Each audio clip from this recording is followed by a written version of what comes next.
他是992这一代保时捷911的设计师，也是理想 L 系列、Mega 还有 I 系列的设计师。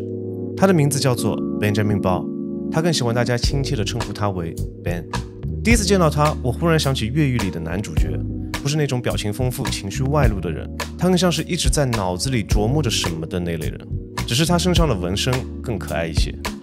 16岁那年，他在汽车杂志上看到一张宝马1系的草绘，从此让他在心中埋下一颗汽车设计师的种子。为了拿到一张设计学院的录取通知书，他把自己关在家里18个月，来准备自己的作品集。为了这一代的911，他画了上千张草图，数不清的方案，同一条线来回试，同一个转折1毫米1毫米的抠。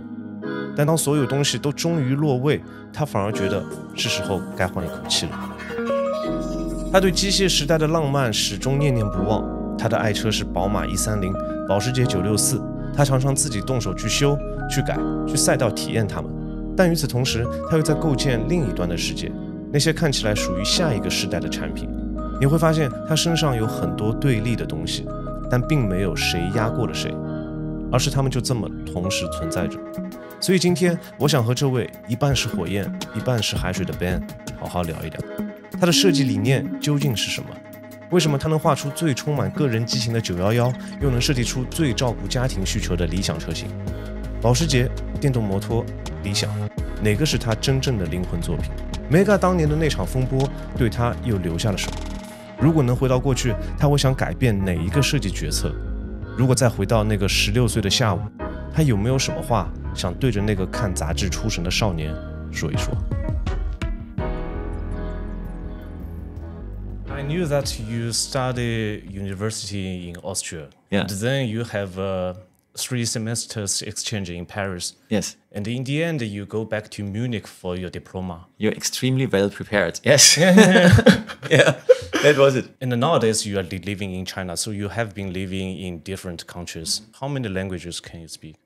French, German, English, and a little bit Chinese. Actually, I really like languages and I really like different cultures. So the reason I wanted to go outside of Germany, of course for studying, but also to find a new culture or like to embrace new cultures. And in Austria, I have to say, I didn't like it that much, to be honest. It reminded me of a very old version of Germany. But France, for example, I really loved to live in France. Because as a German, especially in my age, you always have the prejudice that, the French people, they don't like Germans. But actually, it's totally the opposite. I had a very, very nice experience in Paris. Of course, I tried to speak French, and in the end, I was fluent in French. And it was very, very cool, the kind of impression the city gave me. People super friendly, and because they see you make an effort to speak their language, and it was actually really nice in the end. So I really enjoyed it. Have you learned how to read and write Chinese? I can read like 4,000 characters or something. Really? Yeah. My Chinese, the problem is my pronunciation is shit, because I have problems with the tones. But reading is actually okay. And writing, of course, is also impossible for me because I cannot remember the strokes. But reading is no problem. Ich habe an der Uni ein Jahr Deutsch gelernt. Yeah. Your pronunciation is really good. But so far, I almost forgot everything. 2, 3, Scheiße, 50. Yeah, but very well pronounced. Das ist alles, ich kann sprechen. Yeah. No. Yeah, that's not bad. That's actually really not bad.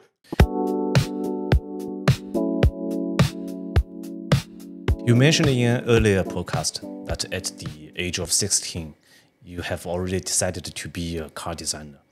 Looking back now, do you feel that decision more like a teenage impulse or more like fate? Is impulse and fate at the same time, because the reason why I wanted to become, like the sketch made me feel something, and I wanted to be able to create this kind of feeling. And the feeling is about beauty. I like beauty, and when you get a certain feeling from something you watch or something you look at, I wanted to be able to create this kind of thing. And it's also, I like challenges, and it felt like a big challenge to be able to do that, because I knew my sketching skills, and I saw this guy like of this one series, and I was like, man, like how does he do that? I didn't even know where to start. It's same like my Chinese, actually. It's a competition with myself to learn Chinese because it's so hard. And it was the same with car design in the beginning. Do you still remember the very first car you seriously sketched on paper? You mean then at work later, or like? No, during your study. Not really, actually. Like, I'm this kind of person, I'm quite shy of showing my stuff if I don't know that it's good. That's also why I don't speak Chinese because I always try to be like perfect before I can show something, which is actually not the smartest way. So it took me during my studies quite a long time until I showed anyone what I'm doing. I was always keeping like to myself and trying to improve. But actually it's the wrong way of learning, I figured out later. Because if you share your things earlier, you improve quicker.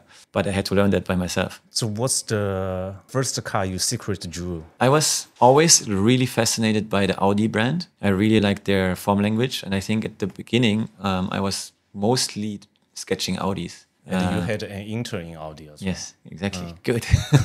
You have to know, Graz is the university in Austria is very well connected to Audi because they basically supported the interior design for Audi. So most of the Graz students, they went to interior design at Audi. And back in the days, this was around 2008, 9, they were like seen as having the best interiors in the industry. So the first things I actually sketched were for sure Audis. But my first internship actually at Audi was in the interior. So I was working on the Audi TT second generation interior parts. I was responsible for this. There's a middle touch board. This was my task to design that. Half a year only on that part. I was like, man, I'm getting crazy. At Audi, actually, because I always knew I wanted to be exterior, I took the chance that I was in the studio and I was sneaking down after work to ask if I can show them my sketches. And they said like, man, you're too bad. You're not good enough. And I was like, okay, I come back later. And then for half a year, I was annoying them. In the end, they offered me a diploma project for Audi in the exterior. So that was my luck. Like, I'm quite lucky with some of my personality traits that I'm a quite stubborn person if I know what I want. And at that point, I knew I really wanted to become that. And then I was just like really focusing on that. And during that period of Audi design, I think it's the peak of Bauhaus. You know? Yes, totally. That's why when I saw L9 and the Mega for the latest I-Series as well, I can see a lot of Bauhaus influence on you. Yes, for sure. But I have a concern because Bauhaus, they are famous for less is more. Do you have this kind of feeling that less is more in the end, it will turn out to be less is boring? That is a good question. And it's actually a good thing to be afraid of. I think it's less is more is always a balance. What you shouldn't forget about car design is we always try to think that car design is product design, but it's actually not true. Car design is product design plus emotions. That's why I love it so much, because I love cars and I love this kind of emotion which the car is giving it to you. And I think you cannot see it strictly as product design. If it comes to that point, that's not stuff I want to do. And I think also this is the reason why car design is actually the biggest, or like how you say that? In German, we would say the Königsdisziplin, which means like the... I understand. No way. It's kind of the highest grade product design, because you cannot leave this emotional aspect away from car design. And you saw, I mean, the Audi now, the new Audi design language, the IAA, it's very clean, it's very functional, but it's still emotional over like the fenders they use, the proportions, you know, this kind of general feeling of the car is extremely emotional. It's a good thing that they do something like this, because they you cannot digest them right away, you know. It should be it's same like Mega. When Mega came out, people were like, what the fuck is this, you know? And I think it's a good thing about car design. That's why less is more, done in the right way, I think is never boring. Because also Mega is less is more, but it created huge waves through being so different, you know. So what car did you drive when you were in Berlin? One of my favorite cars was always like the Datsun 240Z. So I had a black Datsun 240Z. Do you still own that car? No, I sold it to a friend. I knew. Yeah, it was a stupid decision. But actually, to be honest, I have a new old vintage car now. Just bought one together with a friend. What is that? 964, also with roll cage, sport seats, like suspension, everything done for the racetrack. And I have it in Munich because we have a new studio in Munich now. So every now and then I drive it, because I actually missed this vintage raw experience of driving sports cars. I'm still in my heart like a boy, you know. I love that feeling of like driving these kind of things. I was always in love with these kind of special cars, you know, like no matter which, it doesn't have to be a sports car. My first car was a Rover Mini, and I put like a roll cage inside, racing seats. My friends and me, we had our own garage with all the tools we needed, and basically we spent all the weekends only working on cars, because that was our hobby, basically. And also motorbikes, cars, motorbikes, everything around that. I noticed that you like the vintage things a lot, but you prefer design for the future. Is there any contradiction or conflict in it? In a way, yes, because I think I don't like to create products which are overloaded in function. So that's why I never like to create, for example, SUVs for Porsche. I think this brand doesn't work as an SUV brand because I think Porsche is lightweight, it's sports car, is iconic, is simplicity. I always said like a Porsche is like a scalpel, like a precise tool to do only one job. For me, I really love to create these kind of products. But if you have a brand like, for example, Lixiang, where our aim is something very different, I still really like to create products in this kind of way because it's another goal. So for me, it always comes down to be true to the brand and to the mission of the brand because I don't see myself only as a designer. I like to see myself as somebody who is in between product and brand because I think a good design director needs to understand that product and brand, they need to work together. And I think as long as brand and product aligns, I have fun in designing these kind of products, no matter me liking vintage products. I think the reason I like the vintage stuff is because they're so on point. You know, they're so... iconic. Yeah, iconic and specified for one use. Like, for example, the Datsun is a sports car. There's no other use. It's tiny. You cannot get anything inside. It's just like one use product. And I like that.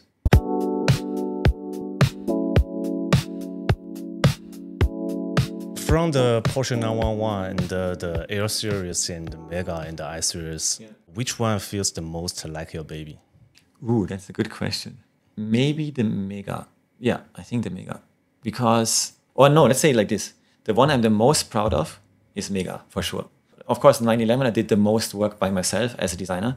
So all the sketches, all the things, all the design ideas came out of my kind of pen. But on the Mega, I was coordinating the work of the designers. So I feel more like this director, like this chef in the kitchen. But I think Mega is very aligned with my personal thinking of how something should look like. Mega is like a product in the car industry which only happens every now and then. You know, it's not a thing which happens often. Like such a clean, futuristic, forward-looking product. I think it's already an icon. I'm not saying that to boast about myself. I'm saying that it's an icon because many things aligned. And I think I was lucky to be there and be part of it. And that's why I think I'm most proud of Mega. And speaking of Mega, Mega got a really high praise in the design world. And even the YouTubers, they spoke highly of it. I remember I saw one video from Mark Queen's Brown Lee, and he reviewed Mega and he made that video a title, The Best EV You Cannot Buy. Yes. Obviously, they cannot buy it in America. Yeah. But in China, the public reaction was almost opposite, with a long wave of online trolling. How did you see that?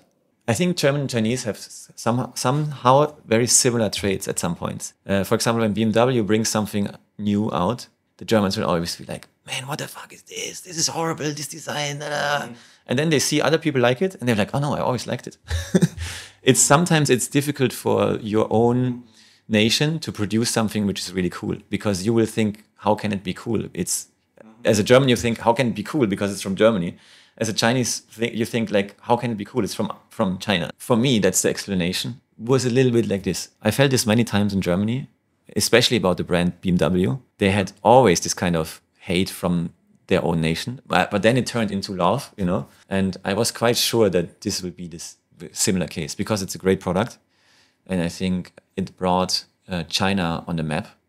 I really think like Mega is one of the first products where you can really say, this is Chinese car design. It's not something any other nation could have created in the way it was created. And so I'm particularly proud to be a little part of it. I was quite sure it will turn into positive. Since you've said you treat Mega most like your baby, did it hurt when you saw it being harassed online? No. As I said earlier. No. Because I was... You're a bad parent. I'm bad. No, I was always sure that this product will be successful. You know, we even discussed in the beginning because we knew the feedback from Europe and we knew that this product is very well recognized in Europe. We already thought about making kind of a backward forward move, like bring it to Europe and then bring it to China. Yeah. Or we were thinking about solutions to really bring it closer to the customers. But I was quite sure that it will work. Sounds a bit arrogant now, but like I think good design is easily recognized. I mean, I never mentioned that, I think, online anywhere. When I started at Lixiang, let's make it a bigger topic. The first thing I tried to create was a form language where we can follow. So together with Naja, our VP for design, we created this strategy of future avant-garde form language, which is a mixture between architecture, product design, and Chinese minimalism, like this Liu Bai Ganjue. So like leave blank and give the customer space to breathe. Some breathe. Yeah. Basically, interior and exterior always follow these three ingredients. I think that's why our products align so well, exterior and interior. This is something usually you don't have. Like I didn't have that education at Porsche or at Audi, because when you are in these kind of old companies, they just tell you to, okay, do something, you know. They don't give you a briefing of how you design for this brand. And I think this is also the difference from our brand to other brands. We really try to create a form language following the brand mission. Have you ever doubted yourself, even for a moment, because of the online harassment? No, to be honest, not really.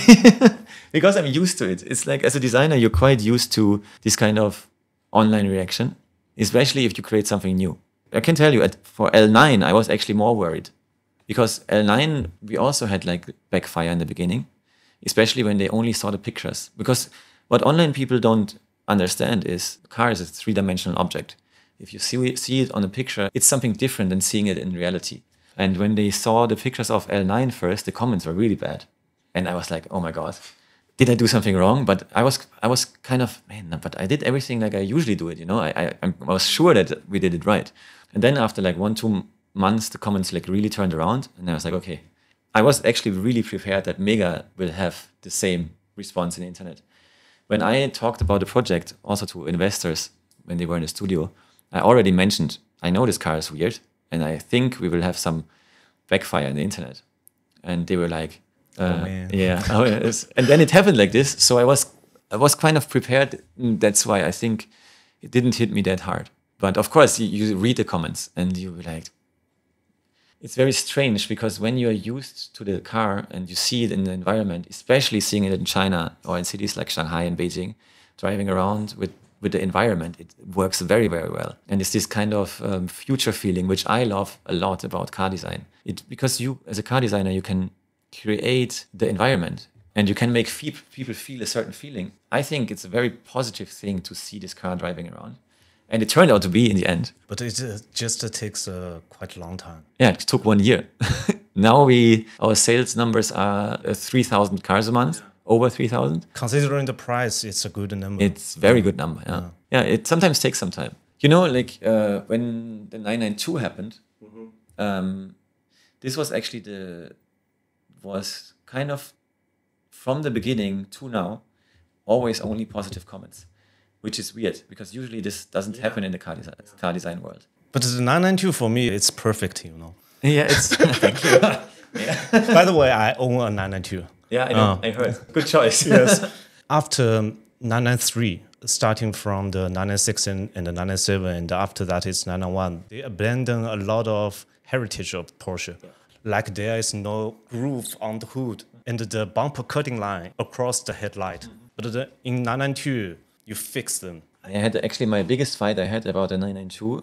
I don't know, maybe you also know it because you saw it in it somewhere, no? I might know. It's the gap between the hood, the bumper, and exactly. It's not aligned. Yes, exactly. It was like, it is just such a iconic gap, you know, like this shut line. And I really wanted to have it like this. Like they changed it last minute. Like they didn't even want to talk to me. There was, in Volkswagen, there's so much politics.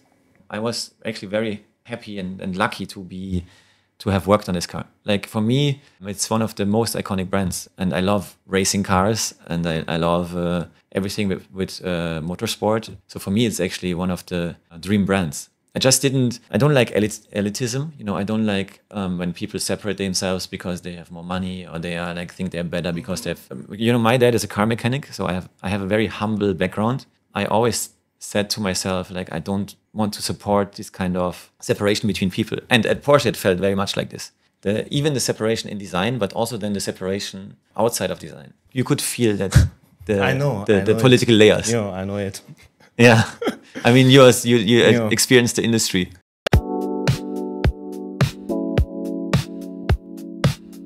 Since you were speaking that you prefer to look at a product not just by its styling, you would like to see it as a whole product from its branding as well. From a CEO perspective versus a designer's perspective, what's the biggest difference in how you plan a product? From a CEO perspective, you have the responsibility of making sure that your company survives. And sometimes as a designer, you have to swallow your ego, maybe not go for the most advanced design solution or most, like even call it pretty solution. And you really have to also think about, man, we have to sell this product as well. And it's not about only making something the most advanced or the newest shape you can possibly think of. I think as a young designer, especially as a car designer, you always want to make the crazy stuff. That's also good. That's why we need our young designers to be as crazy as possible. But then my job as a design director is to tone it down so that it works with the brand. And then I think the job of a CEO is to also think about the rest of the company, that it survives while taking the good or the best possible design. I think once you're in top management, you realize this perspective. As a designer, it's sometimes kind of hard to see. Because you were like, why don't we do it like this? But nowadays you can see, because you have experience of being a CEO. Yeah, this also helped me to understand Li Xiang. I know how much pressure he has in front of investors, in front of his employees. Understanding each other is always a good thing, trying to work together. And speaking of pretty solutions, I've read some news that it is said that for the halo light on Aero 9, you spent almost 2 million RMB on the R&D and the tooling cost. Do you think that was worth it? That was for sure worth it, yeah. Because, the halo itself has no intrinsic... That's what we talked about basically earlier. If you do less is more, then you shouldn't have a halo, because the halo doesn't have any function. The only function of the halo is to give the design a certain face, like to give your cars a certain expression. And this is only an emotional value. And the emotional value actually helps your brand to be loaded with emotions and to be more valuable. It's very hard to exclude that, to kind of defend that if you really have the only Bauhaus design, only form follows function. That's what I meant earlier when I said like this, car design is an emotional design. So you need these kind of things, like the halo being one stripe, not cut lines. Yeah, actually there's a funny story behind that, because I didn't know that we can do that, because I knew for the 911 we have this rear lamp, and I know that was already the biggest production part at that time. Time.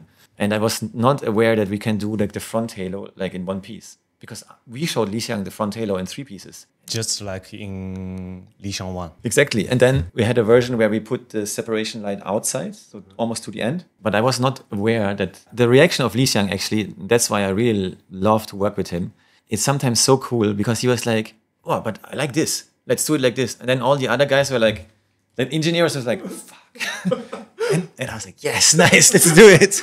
So this was one point in time where I really was feeling that Li Xiang is also like a guy who can be very emotional about products. I noticed that you designed to yellow LED at the end of the light bar, but it's not necessary in China because it's an FMVSS regulation. Yes, it was planned for the autonomous driving from the beginning on. So it was actually blue at first. Actually, from the beginning, we had this plan of the autonomous driving. So we really positioned these things in a cool way so that then people also can see that this car drives autonomously. So that was the idea behind it. And nowadays, it has actually become an iconic design feature of Li Xiang. I think these are the tiny elements you have to figure out. This is also the tricks about car design or about any design in general. You shouldn't make it... That's exactly what you said earlier, actually, that you shouldn't make it too boring. Like we had, for example, for the 911, we had many cars when we did the design process who had this light strip, in the back. I was not the only one who had this light strip, but I was the only one who had this idea of adding these elements, the wings. Yes. Because the wings should in my thinking, should have, because I talked to the engineers and they were saying like, man, we need like an air outlet for the turbos. And I was thinking, hey, why don't we combine the lamp with the air outlets for the turbos? And that's where these wings are coming that's from. form follows function. Exactly, that's form follows function. In the end, it didn't work because they couldn't bring the air out there, but that's how the idea was created. And that's how the idea survived. These tiny things, which then makes it interesting, makes the design interesting. It's like a face of somebody beautiful, man or woman. There's always a little bit something particular of, it's not 100% beautiful, like 100% following the standards of beauty. It's always a little bit something where you can, character, This is actually something I learned from my chief designer back in the days at Porsche, Kulla, who always said like, Porsche is always, it's beautiful, but it's always a little bit quirky. There's something off. You maybe see it only on the second glance, but he always said like, you have to think about that feeling when you create it.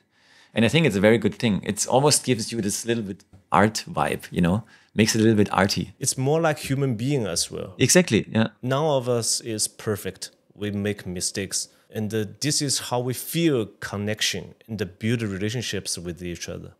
And for the Aero 9, the halo light, as far as I know that you carry over this halo light to Aero 8. It's the same front, yeah. But you didn't carry over it into the Aero 7 and the Aero 6. Yeah. Why is that? Since it's a super expensive component. Because our thing was we have these 4 cars, like the whole L series was basically based on a very similar design, but we still wanted to make it slightly different, to not lose the family face, but to also to give the customer a slightly different feeling. You will see that on L7 and L6, every surface is different. And there's also different, like if I want to be really nerdy, I can also say there's like a very different feeling of the surfaces on each car. For example, L6 is way more feminine. The reason why it's way more feminine is because the designer of the L6 is actually a girl. And she's one of our most talented designers we have. But she used a very good sense of form language for that car. And you can see it when you put the sections through the body side or rear and front. You will see it's modeled in a different way. It's the same for L7. L7 is actually modeled in a more hard way. L8 and L9 is modeled in a more sophisticated way. So there's very subtle differences. And I think to keep these differences, we had to create a new halo. That was something we really tried to it's a very expensive decision. It's very expensive, yeah, I know.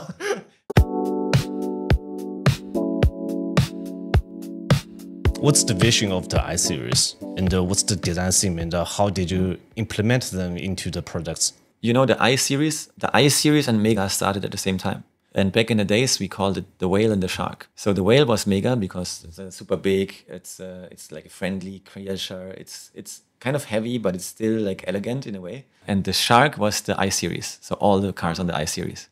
So more dynamic, a little bit more aggressive, but not aggressive. It's actually shark is almost too aggressive for what we wanted to do, but also very smart LML, very aerodynamic or hydrodynamic, kind of different proportion to it. So when we started the I-Series, we really wanted to create the next generation of SUVs. We gave ourselves these 3 problems we wanted to solve. The first problem is having actually a confined space, and a very big interior space, because our cars are about interior space. Like our mission is to create future mobile homes for families. That's why it's a lot about interior space. So we really wanted to create the biggest possible space on a smaller platform for i8 and i6. And then the second, of course, it should be like aerodynamic and should be efficient, also for the use on the highway. And the third, it should be iconic. Combining these 3 things already makes you end up with a new product. Yeah, it's very logical thinking. That's why you choose a totally different proportion from the Air series. Yes, we just had media days, and on the media days we prepared for them like a little presentation of our thinking. And I think every time there is a new technology coming into the market, there can be a paradigm shift, a shift of thinking. It was the same like when the new iPhone came out. You had like all these phones with a lot of like buttons and stuff, but all of a sudden they also were able to go into the internet. But with the old cell phones, it was very hard to go on the internet because these kind of keyboards didn't really work. It was very mafan to kind of use them. And then Apple came out, added a new technology, which was the touchscreen, and then created this first iPhone where you can go in the internet, but you can also make your phone calls in a very convenient way. So they took a new technology and made a better product. And I think that's exactly where we are with the electric engines or like the electric drivetrains, electric solutions. We have a completely new drivetrain solution, and we can change the thinking we had from a SUV before and can really create a new product because we don't have to follow the traditional shape of an SUV anymore. It makes no sense because, package drawings, right? You have the original package of an SUV where you have the engine sitting in the front and then you have 2 rows, right? Mm-hmm. And it creates this kind of shape of a traditional SUV. So we were thinking like, if you want to have the most space possible, you kill this engine space and you move basically the passengers inside to the middle of the car. So you actually create way more space in a normal SUV. And you also can have like a dropping roofline, which you cannot have usually on a normal SUV because you cut away the second row. Already this paradigm shift of like moving the occupants more towards the middle, giving them more space, changes the whole package. And then you have all the advantages of a normal SUV, but you have even more advantages of the electric SUV. So I think the only answer, if you really think about a product, is a shape like i6 or i8. Then I might have to challenge you as a former product manager. Yes, challenge me. Even with this new silhouette, you will still have the firewall. The L113, the dimension has not been changed dramatically. Yeah, that's true. But it's also, that's where we come back to the feeling of a product again. Even though the L113 wasn't changed dramatically, but the feeling when you sit inside this kind of car is a very different feeling than you sit inside that kind of car because this space, also the space to the front windshield, you feel it. It's like it's giving you this whole breathing room of like it just creates this helicopter feeling. Yeah, it creates this large interior space. Of course, like this A-pillar pushing in way more to the front also helps very much with the aerodynamic. It's all these things combined create this new kind of shape feeling which you have. And I think going into the direction of an old package for a new kind of technology, for me, is not logic. It's kind of going backwards. I think once the customer's getting used to this kind of design, more and more cars will look in that way, and maybe even more extreme. Because once you start this kind of trend, I think this will roll on. But I know, you are totally right. Actually, when you take the L113, the actual space didn't increase that much, but the felt space is like way, way, way more. But have you ever doubted yourself, maybe the silhouette of the car is a little bit too step forward? Can you take that risk? Because I-Series is super important for Lixiang. Yeah, it's very important. And I was, there's this, we also changed the design in between because the original design was even more crazy. So as a designer was, of course, questioning ourselves if we are going too far. But I think Lixiang as a brand has the ability to be one of the most iconic Chinese brands. And I think we have to take the risk if we want to be standing out in the market. Because bringing another SUV in this kind of shape, I think would have not been fitting to our brand. I think this is really our thinking. We create new products because we think in a different way about our customers and solving the problems for our customers. For the next generation L-Series, will you follow the new design language? No.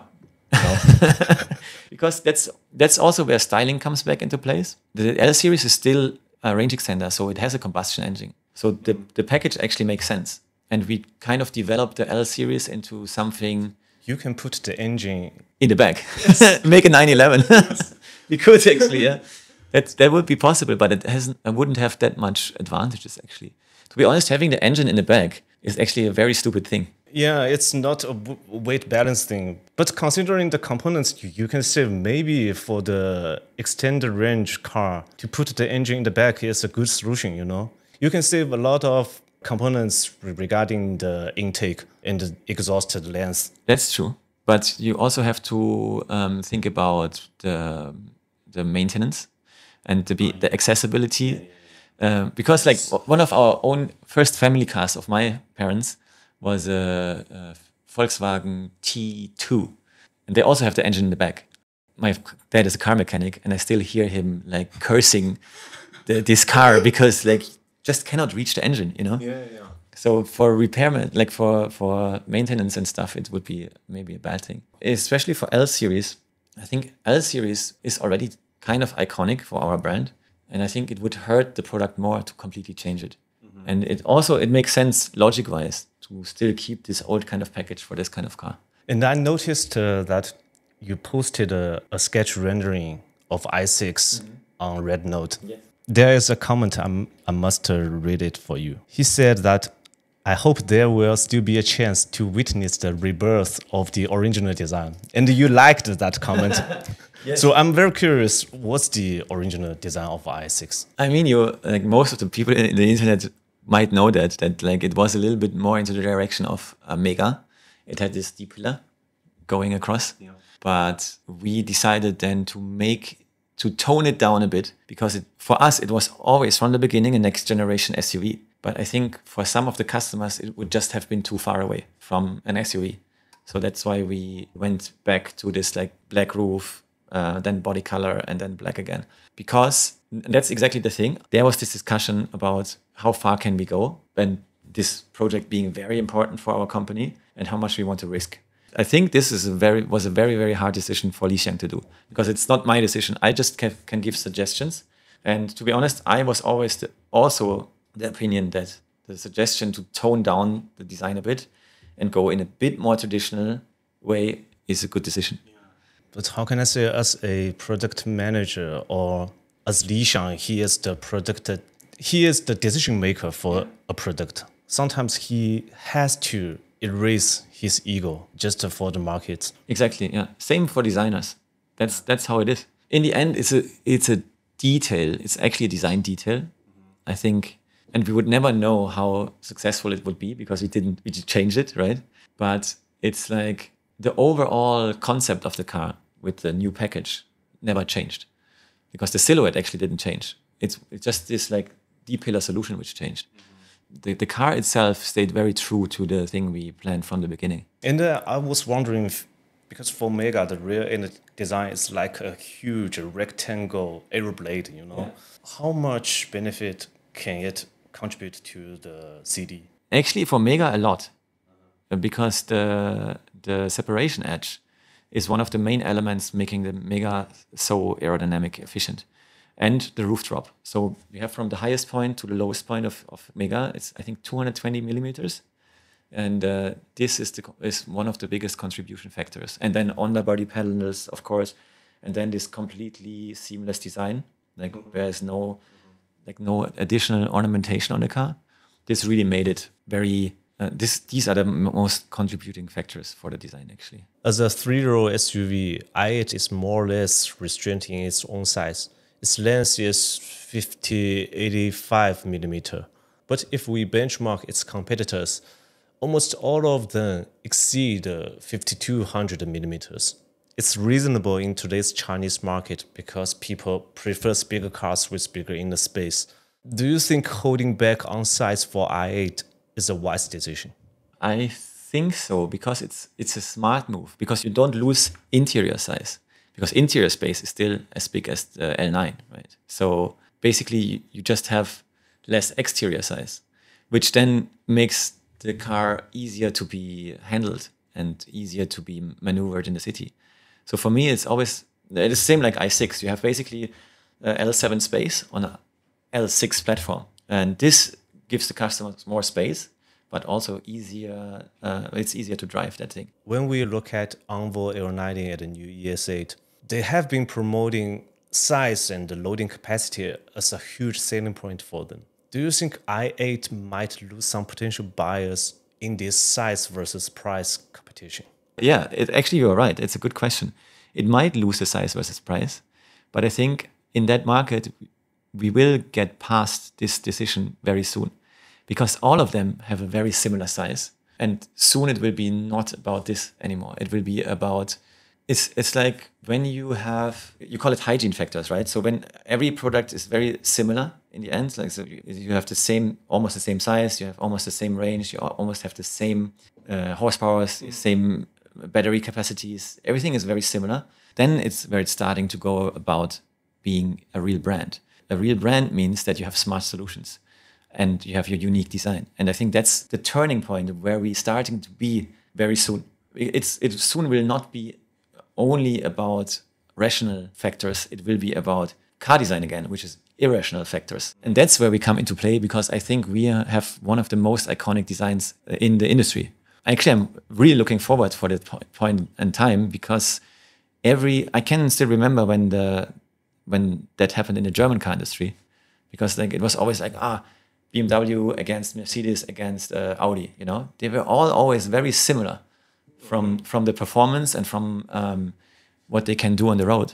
But then in the end, it was really more about brand. So it was who can position their brand best and who had the best design. I think that's where we are soon in the Chinese industry as well. I remember back then Audi launched a new model, Audi A2. It was a super forward-thinking design, quite similar to the I-Series today. But the sales of Audi A2 weren't very strong. Have you ever concerned that similar situation will happen to the I-Series as well? No, because I think there is a very big difference between Chinese customers and German customers. Germans are very stubborn. That's why it's also so hard for NIO, for example, to go into the German market, because the German customers is very like, it's like Gucci, you know, like very, I know what to buy, I buy that. And I think the A2 was just too new for them. But the Chinese people are actually different to that. They are very open for new things happening. If I want to know the newest kind of stuff, I always ask my Chinese friends what's going on, because they're they're embracing new things.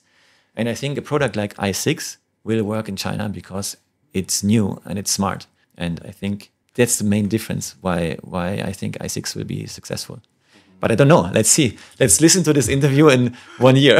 Yeah. But I think now living 5 years in China, I think I kind of understand the market now. And I think we will be successful.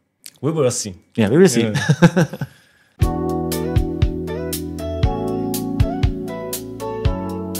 And during your design process, did you argue a lot with the engineering team? No. No? No. It was the first, like for me, it was such a cool feeling to work with the engineers at that project, particularly for the Mega, because it felt, and that's what I like working at Lixiang, it feels like we're working together on something. And I still couldn't figure out why it's like, maybe it's a Chinese phenomenon to work in a Chinese company, or maybe it's a phenomenon of working in a startup.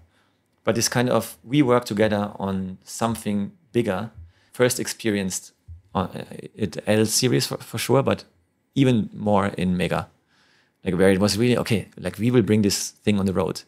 Mm-hmm. I actually was astonished that we bring it so close to our first design drafts, you know. It didn't change much on the way. It's almost like a concept car coming to life. So I was very astonished about the support we got from engineering. So which department do you hate the most in Lixiang? Can you ask this question? Actually, there's none, to be honest. I'm still extremely happy to have joined this company. I think it was one of the best decisions in my life. And every time I work with any other department, I can feel that. It sounds cheesy, but it's like a Lixiang family. We work together on a goal to create a brand. That's why I don't have animosities. Unfortunately, I cannot. Like I don't have a good answer for that. Before, when I was at Porsche, I was always like I really hated branding department when I was at Porsche, because they always came around and told us like, why don't you make the car like completely body color, or why don't you make a version where all the black parts are silver? And I was like, why? But at Lixiang this doesn't happen, because it's always on eyesight, the conversations. So maybe also because I'm in another position now. Could also be the reason, but yeah, I never had this experience so far. And recently there was a Weibo post, and seeing that Li Xiang is watching the movie Darkest Hour in his office. And some people took that as a sign Li Xiang is facing a crisis moment. Do you see it that way? I don't think so.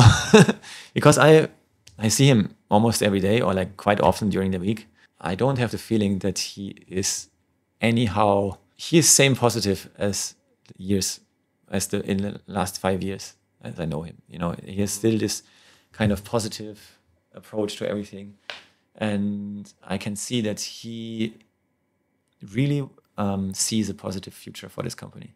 Sometimes, you know, like the outside perspective and the inside perspective is very different. At the moment, I think it's just like at the time you bought the new stock. Exactly, exactly. Yeah, what you told me earlier, I was like, then I wouldn't have bought the Neo stocks. Yeah, that's exactly that. Like sometimes you don't have what I just said. Sometimes the outside perspective is very different to the inside one. Okay, so if you could turn back time for all the decisions you made in your work, which one would you most want to change?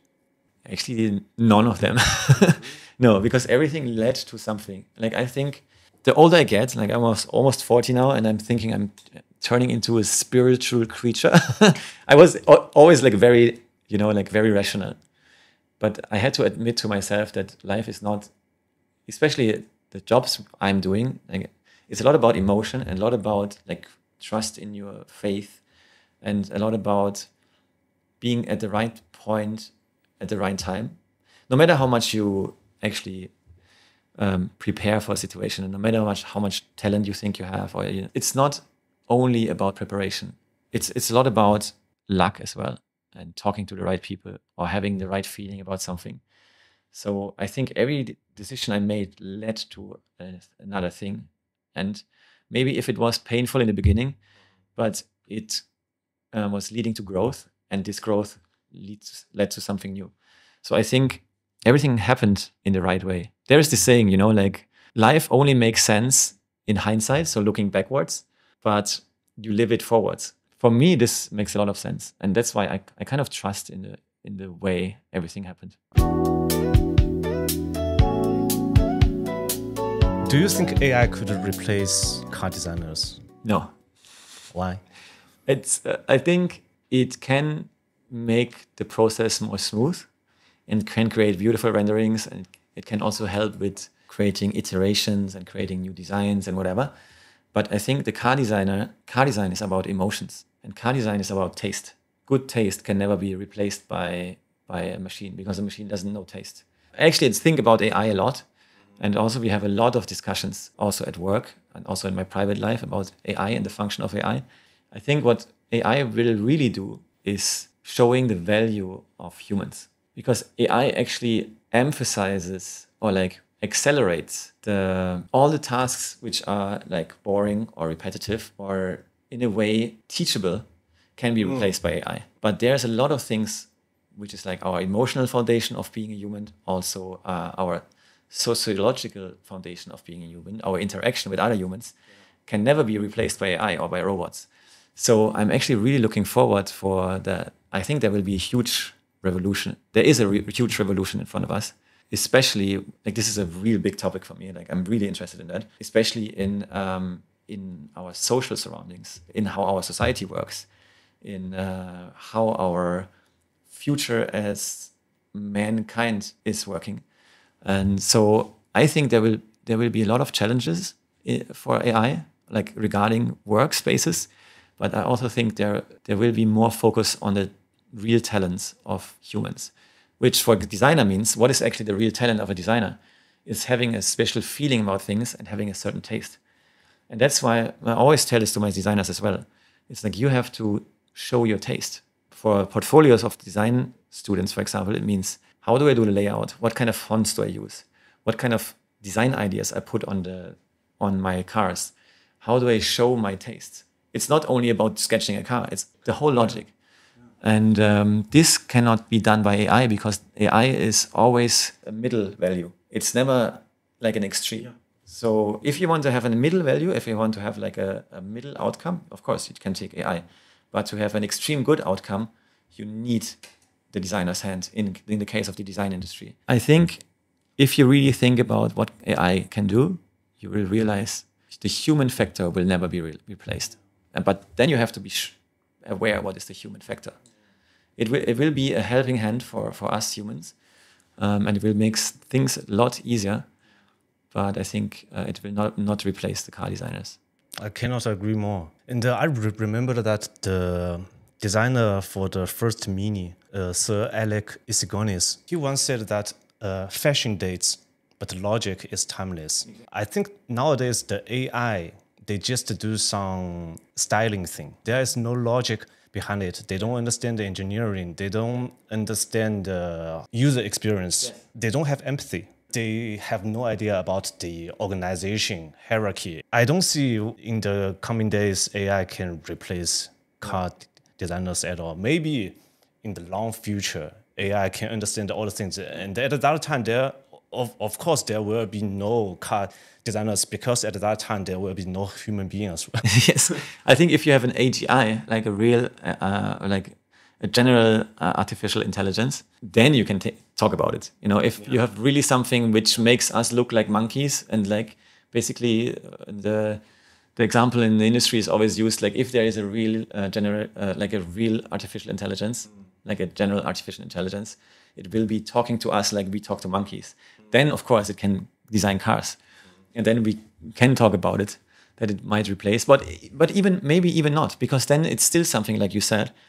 It still lacks empathy, and it still lacks the emotions we have, because an AI will never be emotional. And car design is about emotions. And also, like what you just said was also very true. It's about understanding the underlying problem. You know, like you can, for example, tell the AI, create a next generation SUV. It will always follow this shape.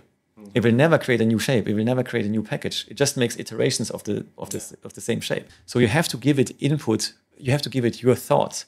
And then it will create something new. So I think as a support, it can work. And it is already, we are already using it a lot, actually. To give you some inspiration. Yes, and also to mix ideas, or to create renderings, or to create a faster process of ideas. It's actually very helpful. But a replacement of our designers, I think, will not happen in the near future. I hope. I don't want to be replaced. No, actually. To be honest, like I really don't see that there will be a fear of that, or like a chance of that. And Ben, you've said before that you get bored quite easily, and you're always looking forward to something new. So do you feel bored at Lixiang right now? No, because I have the luxury of having a very fast thinking boss. You see the way I speak, I think and speak quite fast, I think. And that Lixiang is the same. Like he will always come with a new idea and a new thing and something he wants to change, and Naja as well, like my VP. So it never gets boring. I can easily stay the same amount of time at Lixiang, like I'm already here. And you know, for me, China is still full of a lot of challenges. My Chinese is still not at the level I want it to be. It's still a big adventure. It feels like a big adventure to me. It's still fascinating to me, you know? Every time, like finding something new, like it doesn't even have to be connected to car design or whatever. It can be like sky is your god, you know, some new music, some new stuff, you know, like some people showing me the latest things. So for me, it's still same interesting like 5 years ago. That's also my friends in Berlin complain a lot. They're like, you said you come back next year. And I was like, yeah, okay, I said that 4 years ago. But yes, it's still very, very interesting for me. And also like living in a mega city like Beijing, it's just exciting. I'm like, man, how can I ever go back? It's actually cannot. That's a very diplomatic answer. Yeah. No, it's like, it's the truth. I just enjoy it a lot. And for me, it's also about, to be honest, it's about a task. If there would be like a really cool task for me to do, then I would maybe think about it. But I would for sure not change my position for doing normal car design again, you know? Just doing the next facelift of the next facelift. I will for sure not do it because this is boring me. But honestly speaking, I can feel your energy when you're talking about the cars you did in Lixiang. Thank you. Yeah, I hope this comes. It's genuine. It's like really the authentic self. I can also get like very angry about design. Like my colleagues know at work because I feel it. You know. So sometimes I get really emotional about stuff, and I also have to calm myself down. But this also shows me that I really still like my job. I think once you're not interested about your job anymore, I think then it's the time for me to quit. So I still feel it a lot. So it's not the time to quit. You know what, Ben? I feel that you are a very emotional person. Can be sometimes. And I can tell from your tattoo Yes. as well. You need to do a lot of rational things. How can you compromise them? But I learned like more and more rational thinking over the years, because I learned that being too emotional, being too jumpy in your decisions will not give you the proper outcome. You know, especially growing up in Germany, because Germany is a very rational country. And all my colleagues always like felt that I'm like maybe in the wrong place because I really don't fit so much into the German work environment. And I think over the years, I kind of adjusted. Like I kind of really also taught myself how to think rationally about stuff. And especially like founding a company helped, and like moving to a different country also helped because I have to do way more planning. Like buying my own house and renovating, that also helped. You know, like when you have like big projects where you really have to make it about like the next 3 to 5 years, then you have to be more rational and more planning and more focused about the future outcome. And Ben, you told me that you have 6 siblings. Yes. Did that experience contribute to the car designed right now? Because Lixiang is somehow a family brand. Yes, it actually contributed that I want Mega to be in Germany so I can give to my family. No, but really, that would be one of my dreams because my siblings are younger. So my youngest sibling, she's 17. And that would be like one of my big dreams, just to put them one car in front of their building. It's like, okay, here, this is yours, you know. No, but I think having these many siblings shaped my character for sure. It didn't shape my design thinking, but it shaped the character I have. Like I enjoy this, because I'm the oldest, I enjoy the feeling of being this big brother, like kind of helping out my younger siblings. It's the same feeling I have about my team. I really enjoy to support my designers, giving them the space to work, also to see them like developing, you know? Parenting. Yeah, it's kind of a little bit parenting, but our design team, I think, is very talented. Like they're all very talented. And seeing them grow over the years, like from where they came and where they are now, it's really crazy for me. And seeing that they are actually better in sketching and rendering now than I am, and embarrass me a little, but also is like nice to see. And I had one thing I always said during the interviews when I had with my designers. I said, like, my ambition is to create a design team on an international level where you can, after you being with us, with Lixiang, you can choose wherever you want to go. And I try to give you this education. Because I think Audi back in days was this kind of studio. Every Audi designer who was there around 2000 could choose afterwards where they want to go. Yeah. And I think we can now at least almost say the same. We're maybe not there 100%, but we are very, very close, especially in China. So I hope my designers don't leave me though. But yeah, this was one of my goals, to really give them space to breathe and space to develop themselves. That's also why we have a very, very slow turnover. That's actually also something I'm quite proud of. Imagine if time travel exists, and if you can speak to your 16-year-old yourself, what would you tell him? Be more relaxed about the way, I would tell him. Because the nice thing about age is that you realize everything will happen like it happens anyway. Be prepared. I was very competitive, and I did a lot of work to be at the stage where I am. Like I trained the sketches, I trained the renderings, I was doing all-nighters. I was working and honing my design skills. I think I could have done it with less stress. I think in the first years of my career, I was really, really stressed and really putting myself in a lot of unnecessary stress. But in the end, maybe I had to be that stressed about it to be where I am now. So maybe I shouldn't tell him anything. Just do it. Yes. Just do it the way you do it. You can tell him there will be a company whose name is Tesla. Buy its stock. Exactly. Man, like this is also something, the Tesla story really, oh my God, I was stupid. Like, you know, when I first, 2015, I made a presentation at Porsche. I was working in advanced design for doing a 1+1 seater, actually something very similar to the Lixiang's first product. It was like 1+1 seater sitting behind each other.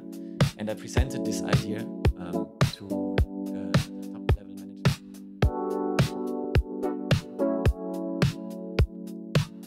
如果世界大战第3次发生了，你会选择哪台车做你的生存交通工具？这么说，Tesla Cybertruck， 其实我非常不喜欢这个产品，因为我不喜欢 end of the world champion. So because I actually always try to create a positive future, a positive product for the future. And I think the Cybertruck created a negative outlook into the future because bulletproof, because like made of crazy steel, because like it looked like for the end of the world. But if you ask me about the end of the world, then of course I would take this one because it's bulletproof. I think that would be the right shot. No, actually, maybe not, because how do you charge it? You know, maybe you need a diesel or something.